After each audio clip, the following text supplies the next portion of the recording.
Salut à tous, c'est Magic Mouse et aujourd'hui on se retrouve pour une nouvelle vidéo. Et pas n'importe quelle vidéo puisque on s'attaque à la troisième battle sur cette chaîne. Aujourd'hui on s'attaque à deux gros poids lourds. Mais vraiment gros poids lourds de ce qui est niveau attraction. Vraiment, on s'attaque à Phantom Manor versus Pirates of the Caribbean. Bon, j'essaye de bien le dire, vous avez vu, mais même vous savez, mon accent anglais, c'est pas trop ça. Bon, voilà. Du coup, je vais faire comme dans la vidéo de Star Tour et de Ratatouille. Je vais comparer différents critères. On va essayer de reprendre en globalité les critères qu'on a vus dans la vidéo de Star Tour et de Ratatouille.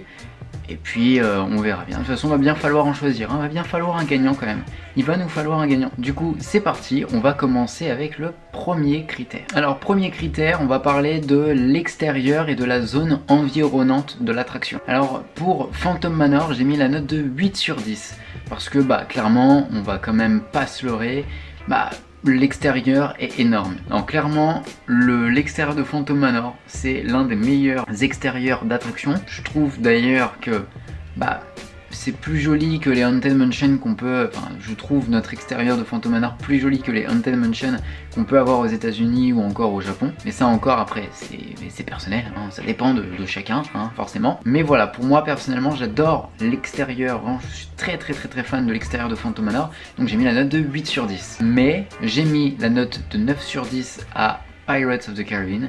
Parce que toute la zone environnante de Pirates of the Caribbean a été thématisée en mode vraiment pirate, ce qui fait que en fait on n'est pas encore dans l'attraction, qu'on est déjà dans un délire vraiment pirate. Donc du coup, un point pour POTC. Mais encore une fois, c'est mon avis personnel. Je sais qu'il y en a qui préféreront peut-être l'extérieur de Phantom Manor à POTC et qui auraient donné le point à POTC. Deuxième critère, on va s'attaquer à la queue. Alors, pour Phantom Manor, j'ai mis la note de 9 sur 10. La queue est super bien thématisée, que ce soit dans les jardins ou à l'intérieur de Phantom Manor. Quand on fait la queue, c'est super bien thématisé, on est dans le truc tout de suite. Les musiques d'ambiance sont juste énormissimes et te mettent vraiment dans l'ambiance. Vraiment, t'es dans l'ambiance. Sans oublier dans la queue à l'intérieur, évidemment, les tableaux qui bougent, qui changent de visage, ou encore, vous savez, ce fameux buste qui vous suit comme ça là. Voilà, celui-là il m'a toujours fait très peur. Toujours très peur. Et ensuite pour POTC, j'ai mis la note de 8 sur 10 cette fois-ci.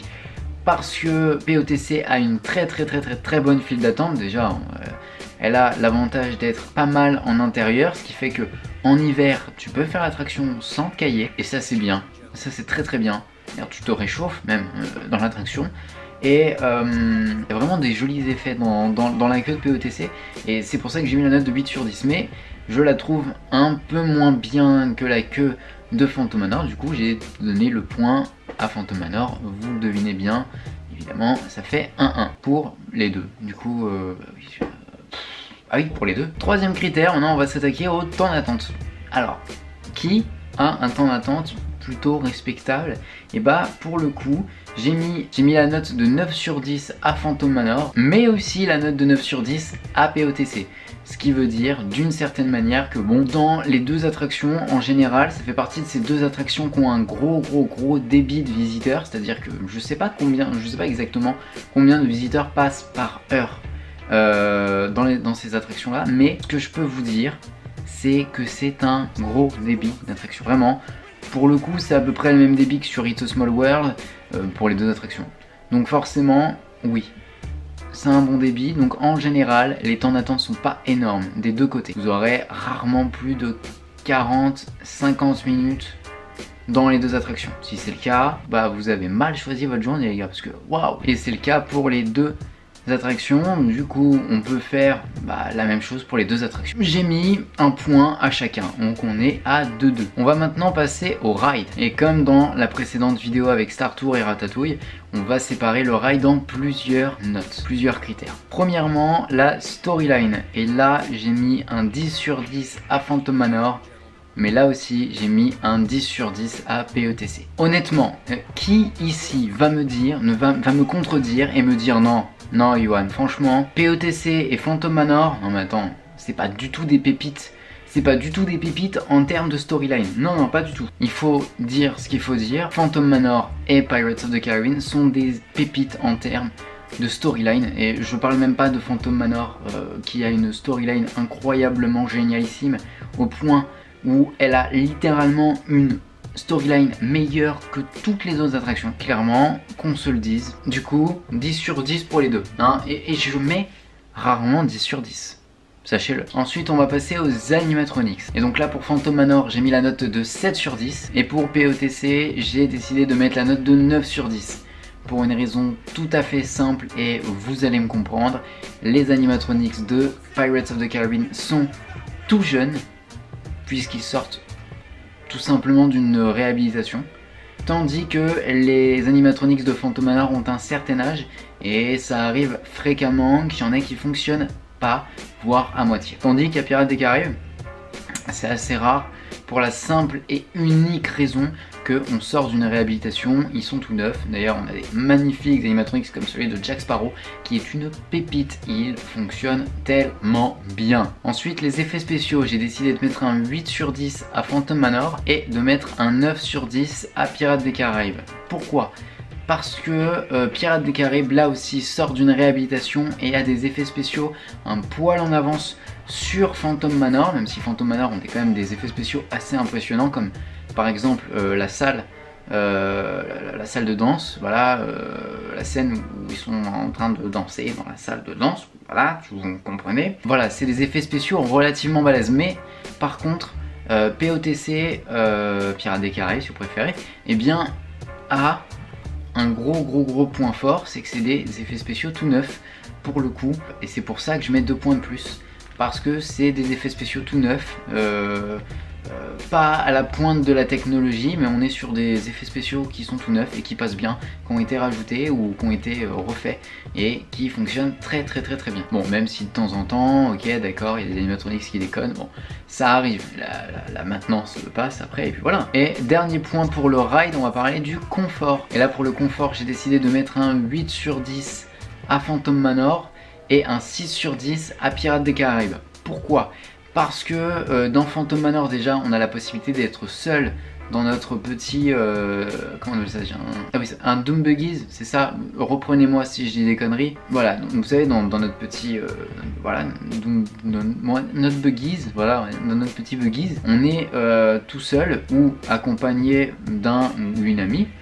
Et ou de quelqu'un de votre famille, votre chien, non, bah dans le chien on n'a pas le droit, mais bon c'est pas grave. Pour ça je donne une meilleure note que POTC, mais en même temps aussi parce que dans Phantom Manor on peut mettre notre dos clairement, enfin voilà, on peut s'étaler, on a la place de s'étaler. Tandis que POTC on est à plusieurs dans une embarcation, en plus de ça on n'a pas la possibilité de... Ah, si vous faites ça, vous allez vous faire le coup du lapin, c'est tout, ni plus ni moins. Donc après en même temps je donne une moins bonne note au confort de POTC parce qu'en même temps on peut pas vraiment l'améliorer. Fallait quand même faire une différence entre Phantom Manor et POTC parce que clairement Phantom Manor a quand même un peu plus de confort. Même si j'attends quand même un petit peu plus de confort après la réhab. Ça serait bien. Ce serait bien. Et comme d'habitude, maintenant on va passer au point bonus. Donc du coup je donne un point bonus à POTC pour la boutique qui se trouve à la sortie de l'attraction. Oui, il y a des boutiques au niveau de Phantom Manor, mais alors par contre il faut sortir de Phantom Manor, il faut sortir, enfin il faut aller devant les petites roulottes dans lesquelles on vend quelques trucs. Bon, après sinon il faut aller à Thunder Mesa Mercantile, ce qui veut dire que techniquement parlant, c'est pas réellement une boutique située à la sortie et uniquement avec beaucoup de merchandising sur l'attraction. Pour le coup d'ailleurs il y a même très peu de merchandising sur Phantom Manor, il y en a beaucoup plus sur POTC. Donc justement je donne mon point à POTC, le point bonus pour la boutique à POTC parce que déjà on l'a juste à la sortie et en plus de ça il y a du merchandising, pas mal de merchandising sur Pirates des Caraïbes. Ensuite je donne un autre point pour Pirates des Caraïbes parce qu'il y a un restaurant, là encore on a un restaurant qui se trouve dans l'attraction même. J'étais obligé de donner un point pour ça quand même. Vous avez un restaurant dans lequel, enfin vous êtes dans un restaurant et vous êtes dans l'attraction. Ce qui veut dire quand même que oui ça vaut un point. Je mettrais même peut-être presque 2 points, mais bon je suis gentil. On est d'accord ou pas? C'est cool. Et ensuite je donne un point bonus pour Phantom Manor pour son pré-show.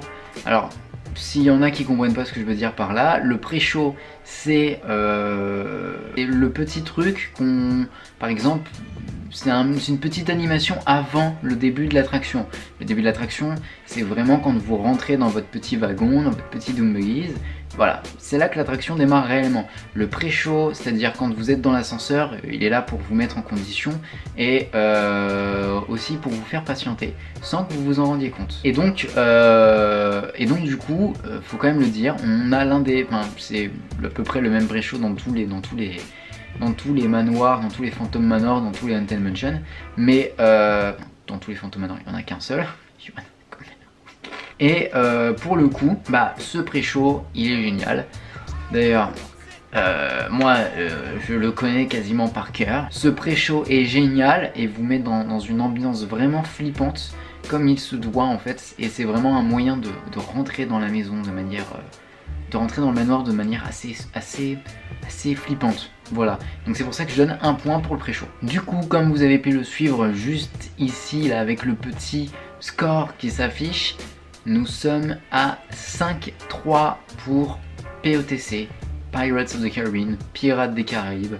5-3, alors je sais que ça va en faire des tristes, je sais qu'il y en a qui vont me dire non, Phantom Manor c'est mieux que Pirates des Caraïbes. Écoutez, après c'est mes notes, c'est mon avis, hein, évidemment, et ce que je veux dire. Mais après bien sûr n'hésitez pas à me donner vos petites remarques, enfin, votre avis sur la question. Est-ce que vous préférez Phantom Manor, est-ce que vous préférez Pirates des Caraïbes et pourquoi? N'hésitez pas à me le dire dans les commentaires et vous pouvez aussi votez pour votre team. Est-ce que vous êtes team Phantom Manor ou team Pirates des Caraïbes? Ça s'affiche juste ici là sur le petit i. Cliquez, vous pouvez voter. Allez-y, c'est gratuit. Du coup voilà, c'était la petite vidéo battle que vous m'aviez beaucoup demandé. Pirates des Caraïbes versus Phantom Manor, c'était celle que vous me demandiez sûrement le plus. Mais là, je vous remets un petit sondage pour que vous puissiez me dire quelle prochaine vidéo vous voudriez avoir. Allez-y, dites-moi. On va choisir ensemble la prochaine battle. Si la vidéo vous a plu comme d'habitude, je vous invite à lâcher un petit pouce bleu, ça se dit plus pouce bleu, c'est carrément démodé. Vous pouvez aussi vous abonner si c'est pas encore fait, c'est gratuit, mais toujours aussi naze ce truc, c'est gratuit. Oh bah alors si c'est gratuit, je vais m'abonner alors, hein, il est gentil celui-là. Ah bah oui, non, je vais m'abonner. Et puis bien évidemment, vous pouvez aussi me suivre sur les différents réseaux sociaux qui sont actuellement en train de défiler. Allez-y, abonnez-vous, comme ça vous pouvez me suivre, allez-y, allez-y, allez-y. Du coup, c'était Magic Mouse pour vous servir et surtout n'oubliez pas de rester les enfants. Et à très vite pour une prochaine battle.